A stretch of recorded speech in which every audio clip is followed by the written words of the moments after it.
નમસ્કાર વિદ્યાર્થીઓ, તમારું ફરીથી સ્વાગત છે મારી YouTube ચેનલ જેનું નામ છે 8pi ક્લાસીસ। હવે આપણે આગળના લેક્ચરમાં સ્વાધ્યાય 1.1 અને સ્વાધ્યાય 1.2 ની ચર્ચા કરી અને તેના દાખલાનું સોલ્યુશન જોયું। હવે આપણે આગળ વાસ્તવિક સંખ્યાઓની દશાંશ અભિવ્યક્તિનો વિચાર કરીશું। હવે વાસ્તવિક સંખ્યાની દશાંશ અભિવ્યક્તિ એટલે કે વાસ્તવિક સંખ્યાની દશાંશ અભિવ્યક્તિનો ઉપયોગ કરીને આપણે વાસ્તવિક સંખ્યાઓને સમય અને અસમયના સંખ્યાઓની અંદર વિભાજિત કરી શકીએ। હવે આપણે જોઈએ કે મેં બોર્ડ પર અમુક સંખ્યાઓ લખી જેમ કે 2/5, 10/3 અને 1/7 આ બધી સંખ્યાઓ સમય સંખ્યાઓ છે। હવે આપણે એની જો અભિવ્યક્તિનો વિચાર કરીએ તો 2/5 કરીએ તો એનો જવાબ આવશે 0.4 અને આપણને શેષ અભિવ્યક્તિ શું મળે છે 0 મળે છે। તો જે સંખ્યાનો ભાગાકાર કરતા આપણને શેષ 0 મળે તો એવા પ્રકારની સંખ્યાને શાંત દશાંશ પ્રકારની અભિવ્યક્તિ કહેવામાં આવે છે। શાંત દશાંશ પ્રકારની અભિવ્યક્તિ કહેવામાં આવે છે।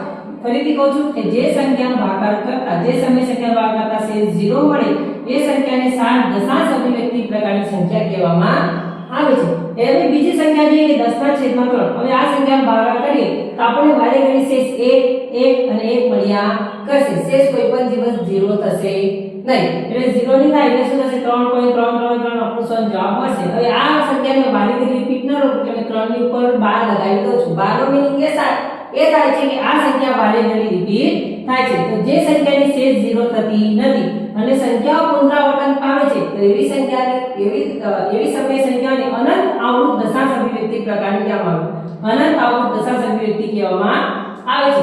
એવી રીતે ત્રીજો એક્ઝામ્પલ છે 1/7।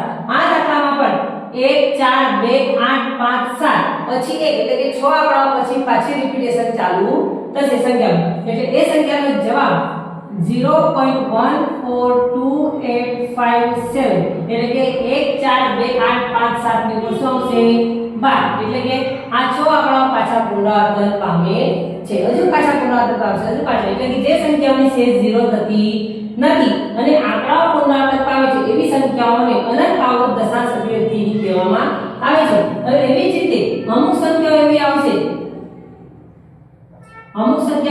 કે જેની અંદર શેષ 0 થતી નથી પણ આંકડાઓ પર રિપીટ થાય છે પણ અલગ રીતે જેમ કે 01 001 0001 401 અપ ટુ 100 એટલે આવી પ્રકારની સંખ્યાને અનંત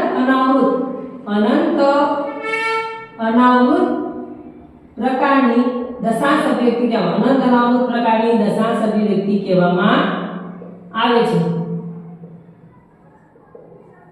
હવે આ બધું ગણ્યા પછી એટલું તારણ નીકળે કે બધી સમય શાંત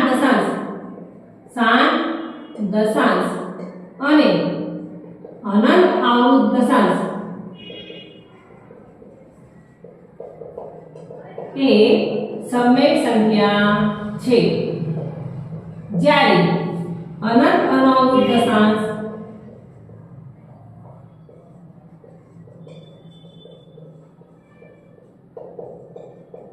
એ અસમય સંખ્યા થશે।